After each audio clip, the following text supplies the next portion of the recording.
So today I'm going to be presenting Philip Zimbardo.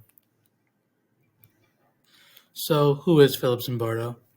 Philip Zimbardo is he was born on March 23rd, 1933. He was born in a small family. He had three siblings, in which he had one sister and two brothers. He is from New York City. He has a very advanced education, which I will mention later in the video. And he is most famously known for the Stanford Prison Experiment, which I will also be explaining later in the video. So his educational achievements, it began when he attended James Monroe High School, in which from there he moved on to Brooklyn College, in which he earned his BA and he triple majored in psychology, sociology, and anthropology.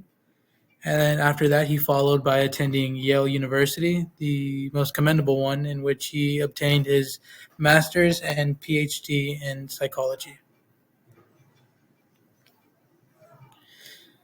His research, most of his research was made from various behaviors such as conformities, human perspective on time, and shyness.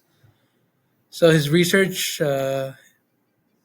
related with conformities was mainly related to like the Stanford Prison Experiment, in which he made two different groups to see how they would act with one another, seeing with their behaviors and how they changed if given certain powers. His research on the human perspective of time, in simple, it basically covers that time affects behavior, and if given a certain amount of time, it can produce a certain behavior. And his research on shyness allowed him to open a shyness clinic, which helps those who identify as shy by providing sources to make them more social and make them want to participate more in groups. And as mentioned earlier, his most famous research was the Stanford Prison Experiment. So his theories, he had two very well-known theories. His theories were the social intensity syndrome theory and the theory on time.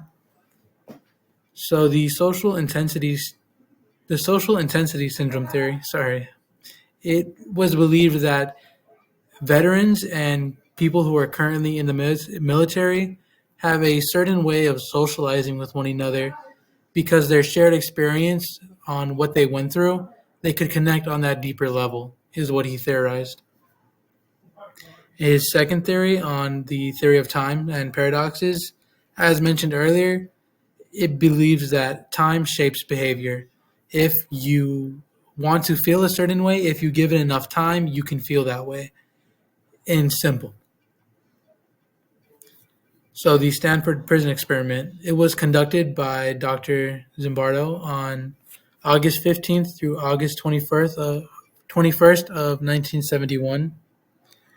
This experiment was scheduled to last for about 2 weeks, but it only lasted 6 days because of the cruelty and the violation of ethics.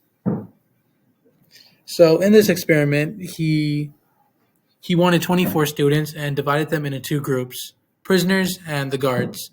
He divided them completely randomized. There was no basis on which person would be in which group. It was all randomized.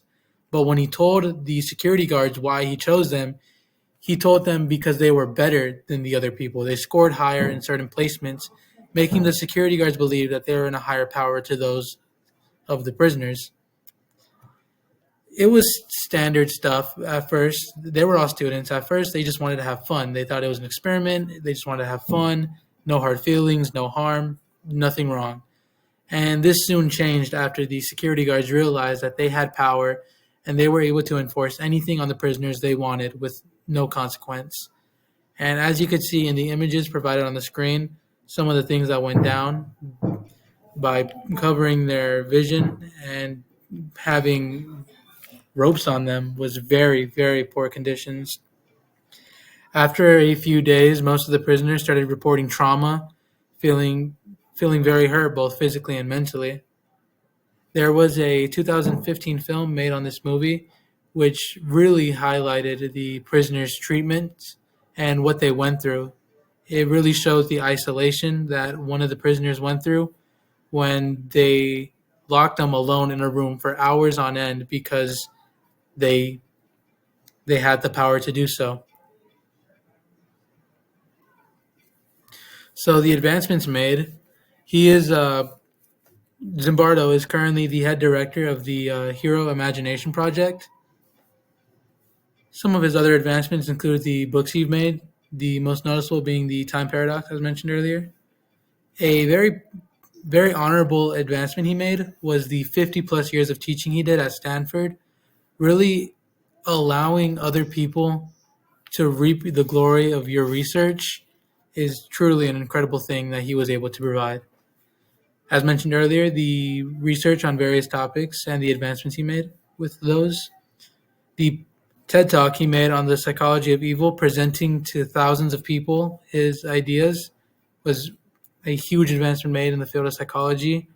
And as mentioned earlier, the Shyness Clinic, which treats those of shyness by providing help and sources. And oh, these are my works cited, and have a great day.